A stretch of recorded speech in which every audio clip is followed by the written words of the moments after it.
د حکومت او طالبانو د تخنیکی ټیمونو ترمنځ د بندیانو د خوشي کېدو په اړه له خبرو وروسته اوس طالبان وایي د دوی بندیان به تر ازادېدو وروسته د جګړې ډګر ته ستانه نه شي. سلامونه قدرمنو کتونکو، پوره حال په ویډیو کې، خو ویډیو را سره تر پای وګورئ.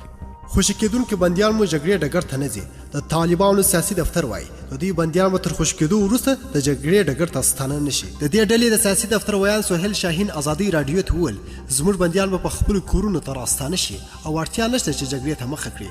له امریکا سره په هوکړه کې موږ په دې اړه تضمین شوي وي چې زموږ بندیان به د جګړې لیکو ته نه ستنېږي. د دې وړاندې د افغانستان د ملي امنیت شورا دفتر ویان جاوید فیصل ازادۍ راډیو ته ویلي وه چې له تخنیکي پروسې وروسته به د بندیانو د خوشي کېدو زمینه سازي وشي. د طالبانو سیاسي دفتر ویان سهیل شاهین هم ویلي وه چې د مارچ پر 21 نیټه به د بندیانو د تبادلې لړۍ پیل شي، خو دغه پروسه تر اوسه نه ده پیل شوې. افغان حکومت تل دا ویلي چې طالبان باید د بین الافغاني خبرو د پیل لپاره طالبان اوربند وکړي او یا هم د تاوتریخوالي کچه راکمه کړي، خو د دوی په باور چې طالبان اوس هم جګړې ته دوام ورکوي. هڅه مو وکړه د طالبانو د تازه څرګندونو په اړه چې ویلي دي د دوی بندیان به تر خوشي کېدو وروسته د جګړې ډګر ته ستانه نه شي، د افغانستان د ملي امنیت شورا او د سولې په چارو کې د دولت وزارت نظر هم واخلو، خو دوی په دې اړه له څه ویلو ډډه وکړه. په ورته وخت کې یو شمېر پوځي کارپوهان وایي په داسې حال کې چې جګړه روانه ده، په داسې شان شرایطو کې د جګړې ډګر ته د خوشي کېدونکو طالبانو بندیان بیرته ستنېدل یو ستر خطر بلل کېږي.